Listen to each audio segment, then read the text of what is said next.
2022, beaucoup de politiciens maliens qui sont devenus opposants sont potentiellement proches des terreaux. Ils les soutiennent dans l'ombre. Ces mercenaires n'ont pas lancé ces attaques simultanées et coordonnées pour échouer. Leur objectif était clairement de faire basculer la situation au Mali. On peut donc se demander, quelle garantie ils pensaient avoir avant de passer à l'action? Les moyens engagés étaient importants. Les offensives ont commencé très tôt le matin, quand tout le monde dort, presque en même temps sur plusieurs villes stratégiques, ce qui suppose un travail de renseignement impliquant des informateurs locaux.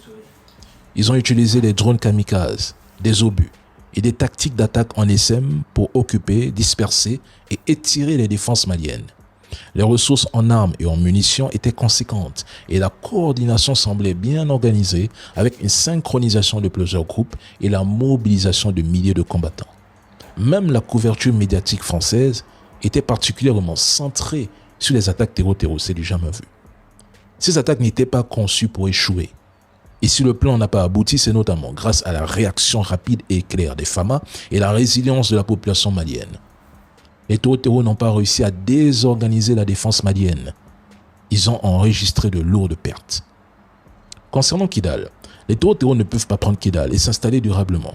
Il faut quitter derrière la propagande des images. Ils ne pourront jamais à l'heure actuelle tenir Kidal à long terme face aux FAMA, c'est impossible. L'armée malienne dispose d'aviation, de drones, d'artillerie et de soutien. Les terreaux ont mené des attaques pour étirer les forces locales, mais une fois le ratissage terminé dans plusieurs villes stratégiques, Bamako peut concentrer ses forces à un endroit X.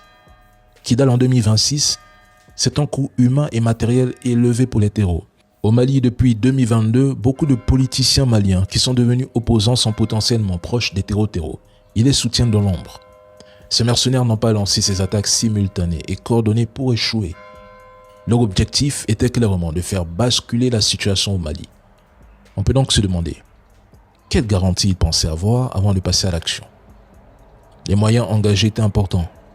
Les offensives ont commencé très tôt le matin, quand tout le monde dort, presque en même temps sur plusieurs villes stratégiques, ce qui suppose un travail de renseignement impliquant des informateurs locaux.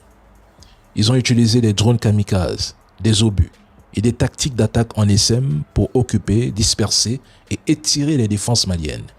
Les ressources en armes et en munitions étaient conséquentes et la coordination semblait bien organisée avec une synchronisation de plusieurs groupes et la mobilisation de milliers de combattants. Même la couverture médiatique française était particulièrement centrée sur les attaques terreau, c'est du jamais vu. Ces attaques n'étaient pas conçues pour échouer.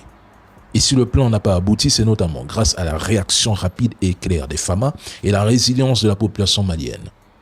Les terreaux n'ont pas réussi à désorganiser la défense malienne. Ils ont enregistré de lourdes pertes. Concernant Kidal, les terreaux ne peuvent pas prendre Kidal et s'installer durablement. Il faut quitter derrière la propagande des images.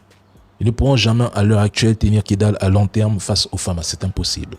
L'armée malienne dispose d'aviation, de drones, d'artillerie et de soutien. Les terreaux ont mené des attaques pour étirer les forces locales, mais une fois le ratissage terminé dans plusieurs villes stratégiques, Bamako peut concentrer ses forces à un endroit X.